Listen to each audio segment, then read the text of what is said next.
23 et 30 mars 2014, ce sont les élections municipales.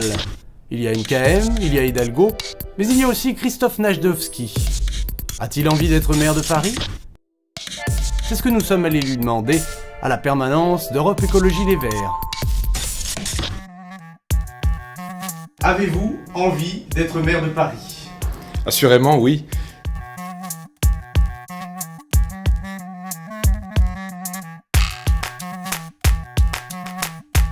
Alors d'abord, je veux faire la révolution des transports à Paris. On a une autoroute urbaine qui traverse Paris en son cœur, c'est la voie express Georges Pompidou, le long de la Seine. Et ça, c'est un schéma qui est hérité du passé. Et moi, je veux que, on transforme cette autoroute urbaine en un boulevard urbain, qu'on aménage sur les quais hauts un tramway, avec le retour du tramway au cœur de Paris. Alors je ne me présente pas en opposition au maire actuel. Quand on est partenaire, on est des partenaires d'égal à égal. On a un bilan commun, on travaille en commun et pour autant on n'a pas forcément un projet commun. La vision écologiste de la ville est différente de celle que peut avoir Anne Hidalgo.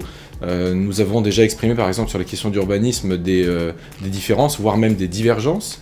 Sur la question des tours par exemple de bureaux, on pense nous que c'est pas une priorité que de construire des tours de bureaux à l'ouest de Paris, quand vous avez déjà plus d'1 million de mètres carrés de bureaux qui sont vides aujourd'hui, et que ça va concentrer encore davantage les bureaux à l'ouest de Paris, en entraînant des mouvements quotidiens de déplacement entre l'est et l'ouest de Paris, et donc des difficultés supplémentaires de transport.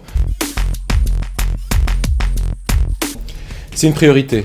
On a plusieurs centaines de milliers de mètres carrés de bureaux que l'on peut tout à fait convertir en logement. C'est la priorité numéro 1 aujourd'hui pour les Parisiennes et les Parisiens. Et faire en sorte aussi que ce logement y corresponde à toutes les catégories de population.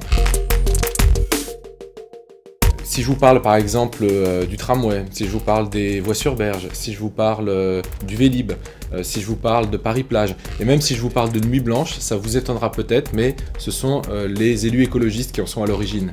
Ce sont des projets que nous avions portés en 2001 et en 2002 et qui aujourd'hui sont devenus réalité. Alors certes, ça fait partie du bilan commun, et le maire, Bertrand Delanoë, s'est approprié aussi ces réalisations. Mais ce travail, nous en sommes à l'origine et c'est un bilan qui est partagé.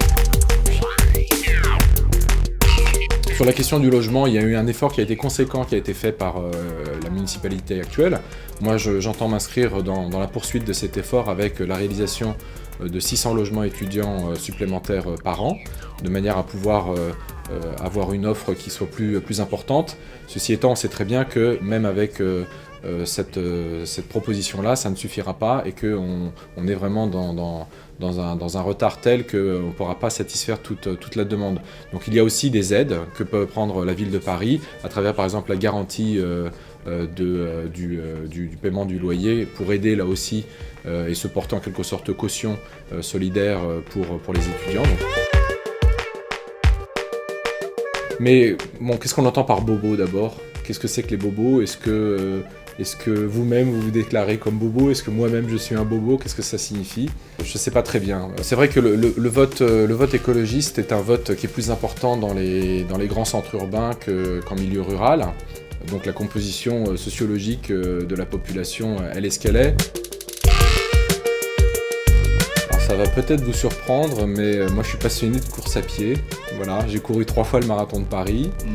J'ai couru encore récemment au mois d'octobre les 20 km de Paris. Merci à vous. Merci.